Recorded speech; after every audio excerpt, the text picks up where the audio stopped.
अस्सलाम वालेकुम जी। ईद मुबारक। आज ईद का दिन है और हम होप कर रहे हैं कि आपका पहला और दूसरा दिन दोनों बड़ा अच्छा गए होंगे।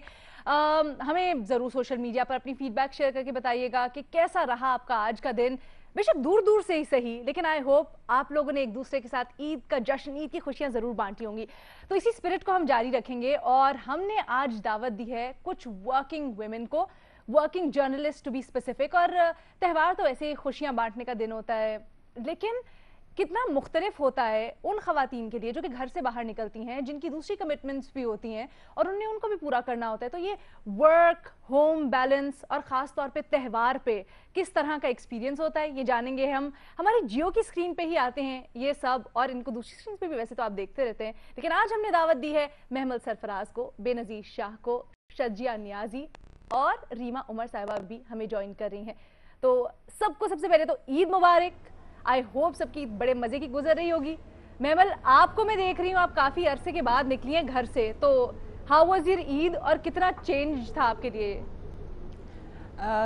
अलीना, ईद तो इस तरह भी ज़रा उस तरीके से नहीं मनाई गई जिस तरह पिछली ईद तो खैर बिल्कुल ही सिंपल थी घर पे और उस तरह से। बट इस तरह बस ये है कि एक बिलाल के मामू की तरफ एक चले गए शाम को, और ये है कि फैसलाबाद भी चक्कर लग गया। बट वही सोशल डिस्टेंसिंग वाला, मास्क पहन कर, और वो तो ईद तो खैर बड़ी उस तरीके से सिंपल थी। लेकिन हाँ, घर से बाहर थोड़ा सा निकलना, मेरे कह लें कि मैं 6ठी या 7वीं दफ़ा निकली हूँ पूरे जब से मार्च से लॉकडाउन वगैरह स्टार्ट हुए। तो घर से नहीं मैं निकलती। हाँ। मैं ज़्यादातर काम घर पे ही करती हूँ। तो वो ज़रा थोड़ा सा है कि ये होता है कि जब कभी दिल करता है तो फिर मैं अपने हस्बैंड से कहती हूँ कि चलो लॉन्ग ड्राइव पे निकलते हैं। तो वो लॉन्ग ड्राइव यही होती है कि घर के गेट से निकल के थोड़ा सा एक मार्केट का फेरा मार के लोग देख लिए और आगे। बट सड़कों पे वैसे रश वगैरह है, मैंने ये नोट किए है कि उस तरह लॉकडाउन वाली सिचुएशन नहीं, उस जमाने में तो लगता था। हाँ, बैंक्स भी खुल गए हैं, जी जी, काफी चीजें रूटीन हो गई हैं वैसे अब तो नॉर्मल। अब तो अगले महीने स्कूल्स वगैरह भी खुलने की बात हो रही हो ये सब। अच्छा महमूद, बेनज़ीर से पूछते हैं क्योंकि वो तो बड़ा इसको रिपोर्ट भी करती नहीं है, यकीनन वो सारा वक्त बाहर भी निकली रही है। लेकिन Benazir, how was this Eid different कुर्बानी वगैरह के लिहाज से भी? कैसे कुर्बानी की, ऑनलाइन कुर्बानी या फिर घर पे? पहले तो अभी महमल ने लॉन्ग ड्राइव कहा तो वो मेरे अब वो दिमाग में वो गाना फंस गया। वो लॉन्ग ड्राइव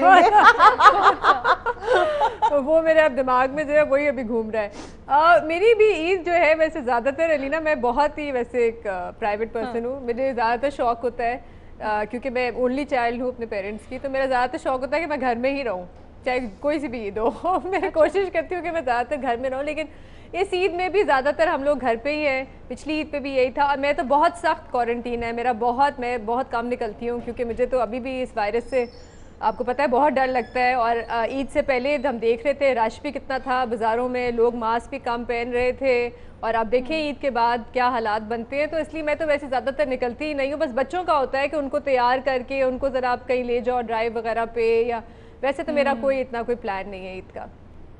अच्छा, वैसे ये भी होता था शादी से पहले तो हम पूरा पूरा दिन सोते रहते थे। अच्छा नहीं है ये, लेकिन फिर भी यही होता था, नाइट सूट में फिर रहे हैं, सो रहे हैं, बस ईदी के लिए तैयार होके आ गए। लेकिन शादी के बाद, बच्चों के बाद बिल्कुल ही मुख्तलिफ हो जाता है। रीमा, आपके लिए पिछली दफा भी हमने आपसे यही सवाल किया था, इस दफा किस तरह से मुख्तलिफ था? वो गोश्त वोश्त संभालना, सब कुछ करना आपकी रिस्पॉन्सिबिलिटी थी या किसी और ने कर लिया? जैसे बेनज़ीर कह रही थी, चाहे मॉल्स खोल दे, दुकानें खोल दे, सब कुछ खोल दे, मैं तो नहीं जाऊंगी बाहर। मुझे उसका बहुत डर लगता है कि छोटी बच्ची को आप मास्क भी नहीं पहना सकते, उसको कुछ हो गया तो मैं क्या, उसके लिए मुझे डर। तो खोल भी दे, मैं तो नहीं जाऊंगी जब तक मुझे लगता है कोई वैक्सीन ना आ जाए, या मुझे भी थोड़ा पैरानोया की हद तक डर है। शजिया, आपकी ईद कैसी रही? क्या आप भी गोश्त वगैरह संभालना, इस तरह की कोई हाथ नहीं लगाती कामों को, या फिर आप कर लेती हैं और खाना वाना पकाती हैं? मैं खाना वगैरह तो पका लेती हूँ क्योंकि मुझे शौक़ है उसका। शादी के बाद वैसे भी थोड़ा बहुत करना पड़ जाता है। लेकिन ये है कि मैं कुर्बानी करते हुए नहीं देख सकती। मैं तभी आती हूँ जब वो सब कुछ सिमट जाता है और वो मुझे जो है ना गोश्त थोड़ा तैयार मिल जाता है उसमें, तो मैं कुक को कह देती हूँ कि मुझे कटिंग वगैरह कर दो, तो बाकी मैं चीज़ें बना लूँगी। सो ये सीन है। दूसरा अभी रीमा ने जो एक बात की है कि बच्ची की, तो I also have a daughter, तो यस ये एक चीज़ है कि हम अगर बाहर भी निकलते हैं या ऑफिस आते हैं तो वो एक स्ट्रेस रहता है कि आप अपने साथ एक एक किसी डेंजरस चीज़ को साथ लेके जा रहे हो and you gonna affect your daughter या अपनी फैमिली को। तो ये एक टेंशन रहती है व्हेनेवर यू गो आउट। तो आपको लगता है कि यार आपकी वजह से आपकी बेटी, आपके हस्बैंड को कोई मसला ना हो जाए। अदरवाइज तो दे ऑल आर क्वारंटीन, वो तो बाहर ही नहीं निकलते। तो हमारी वजह से वो एक चीज़ होती है कि गिल्ट ना हो कि आप ये वजह बने। अच्छा ये मुझे बताओ, वो जो छोटी छोटी चूड़ियाँ और छोटी सी खुस्से, ये सब कुछ लॉकडाउन में लेना मुश्किल हुआ या आराम से मिल गया? नहीं, बहुत मुश्किल। इतना रश, लव ये इस तरह की चीज़ है ना। Yes I love. और अब तो इज़ा के हवाले से तो वो बहुत मज़ा आता है, उसके मैचिंग बैंड्स, उसके जूते वगैरह।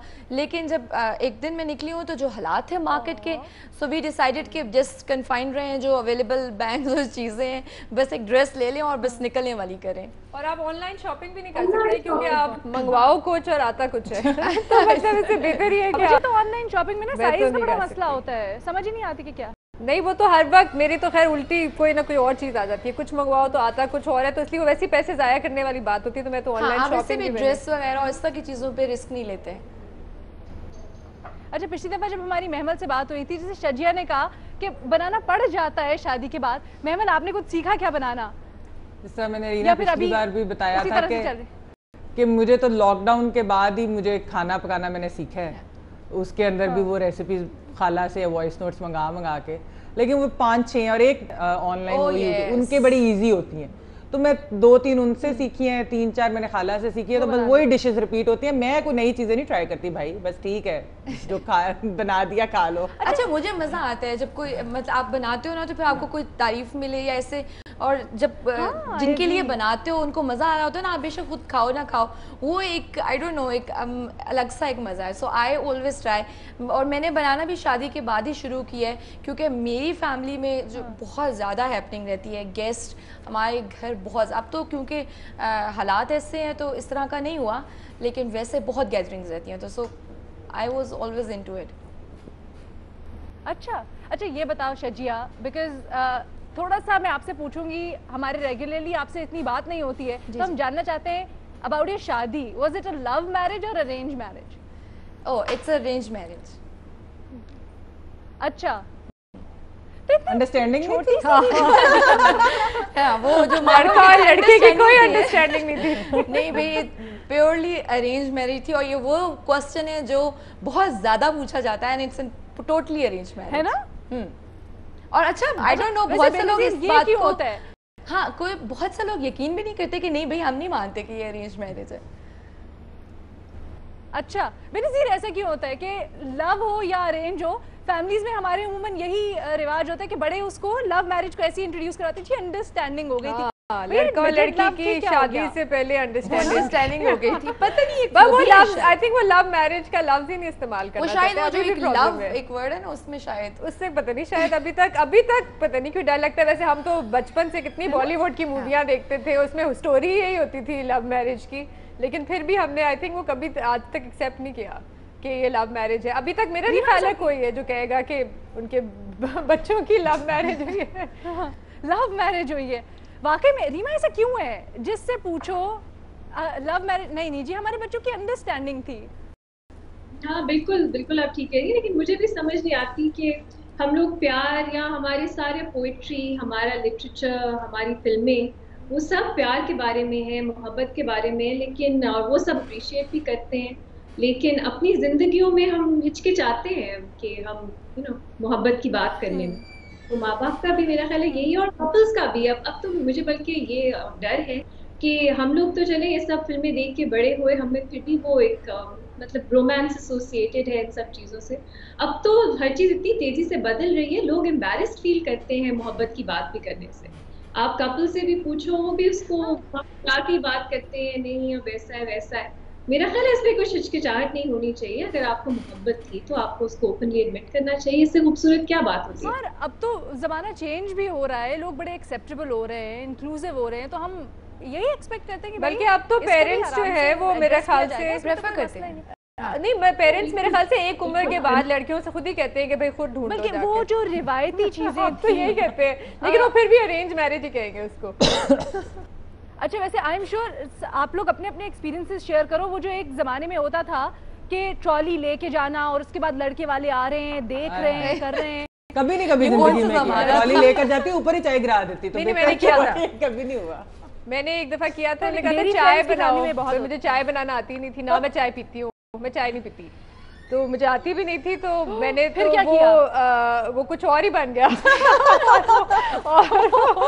और वो शुक्र है शादी हो गई बाद। फिर वो भी तो मसला है, लड़की रिजेक्ट, चाय नहीं बनानी आनी लड़की नू। ये भी तो होता था ना, ये फिर मसले क्राइटेरिया मसाइल। होता है ना। हाँ, है ना। अच्छा, मुझे ये चीज़ थोड़ी सी अच्छी लगती है कि अब ये रुझान बदला है और एटलीस्ट लड़की और लड़का दोनों के लिए उनकी जो सेल्फ रिस्पेक्ट है वो मजबूर नहीं होती कि लड़के को भी आपने बिठा के उससे सवाल करें, बेटा आपकी तनख्वाह कितनी है, ये क्या हो रहा है, वो क्या हो रहा है। इवन लड़के को भी नहीं। मैमल, आपको क्या लगता है? देखिए अलीना, मेरा तो एक्सपीरियंस बड़ा ही फ़र्क था, क्योंकि मैंने तो अपने बेस्ट फ्रेंड से शादी की थी, जिसको मैं बहुत पुराना जानती थी। और उसने तो खैर मुझसे प्रपोज भी बड़े अजीब तरीके से किया था कि अच्छा अगर शादी नहीं होगी दोनों की तो कर लेंगे शादी, चलो अगर तुम्हारी भी ना हुई मेरी भी ना हुई तो आपस में ही कर लेंगे। इस टाइप का प्रपोजल था जो मैंने 2 साल बाद कबूल कर लिया, ये पूछ के कि आर यू स्टिल सिंगल, कर ले शादी। तो अच्छा, इसके घर जाओ महमिल के ना, तो इसके मियाँ जो है सबसे पहले ये स्टोरी सुनाता है। आपको पता है मेरी और महमिल की शादी कैसे हुई थी? सबसे पहले वो आपको ये स्टोरी सुनाएगा कि इसका तो मुझे हमारी मैसेज तो आया था। बिल्कुल ट्रेडिशनल नहीं है भाई, हमारी फैमिलीज को वैसे जाहिर बात है, हम दोस्त थे, सबको पता था, फैमिलीज भी एक दूसरे को पुराना जानती थी वैसे बाय द वे। तो मैं उसके मामू और मेरे चचा वगैरह की आपस में दोस्ती थी, तो मतलब मुझे इन चीज़ों के ट्रेडिशनल वाली ना मुझे असल में समझ ही नहीं आती है अरेंज मैरिजेस की। सच्ची बात है, मेरी तो बहन की भी लव मैरिज हुई है, मेरी अपनी भी लव मैरिज है। हाँ, मेरे भाई की अरेंज मैरिज थी, बट ये है कि मुझे फिर भी अभी टू बी ऑनेस्ट अपने बारे में समझ नहीं आती कि हम इस तरह की अरेंज मैरिज हम जैसे मतलब हम कर सकते हैं कि नहीं है।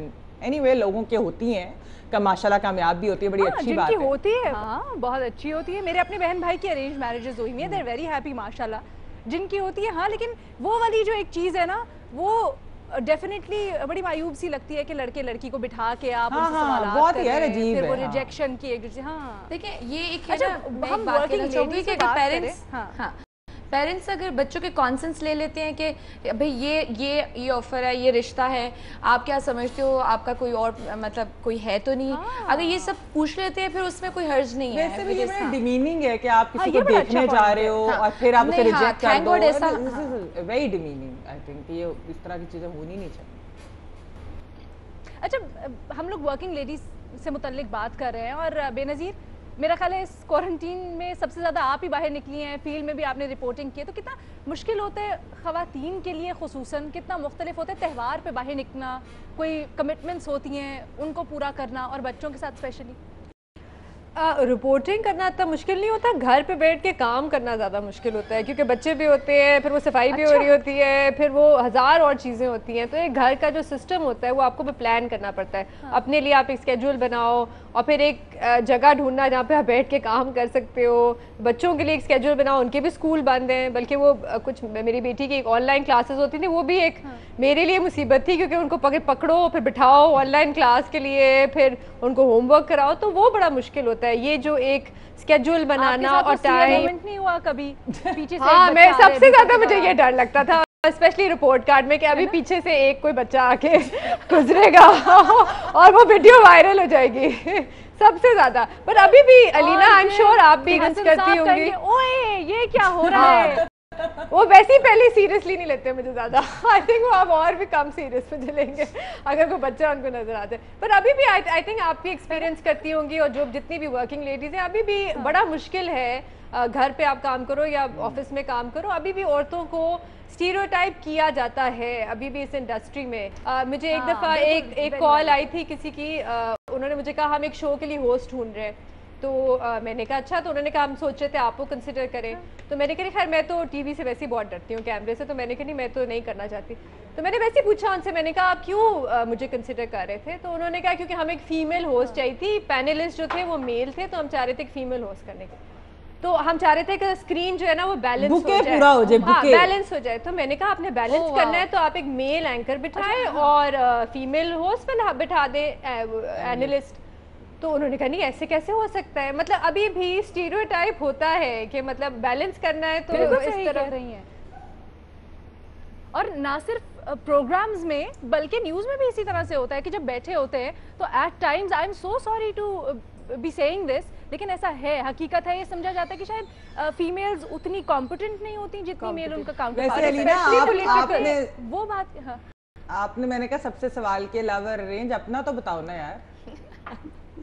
क्या लव तो अरेंज में आपको बताया उसी वक्त, आपकी और मेरी स्टोरी बड़ी सिमिलर है। मेरी ऑल्दो अरेंज थी लेकिन वी न्यू ईच अदर बहुत पहले से। तो अंडरस्टैंडिंग थी है, दोनों के husband को अंडरस्टैंडिंग मिलना थी हमारी। नेक्स्ट टाइम लाहौर आओ तो मेरे घर आना, बिलाल अपनी स्टोरी करेगा, तुम्हारा मियां अपनी सुनाएगा।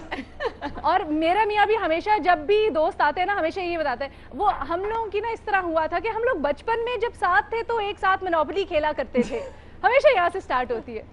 नहीं, इसका महमूद हस्बैंड जो है वो इसलिए स्टोरी सुनाता है क्योंकि वो बताना चाहता है हमें कि मैसेज मुझे एक्चुअली इसने पहले भेजा था। क्या अच्छा ठीक है, हम इसको कंटिन्यू करेंगे, एक छोटी सी ब्रेक लेनी है, ब्रेक के बाद आके और मजे की बातें करेंगे। ईद मुबारक।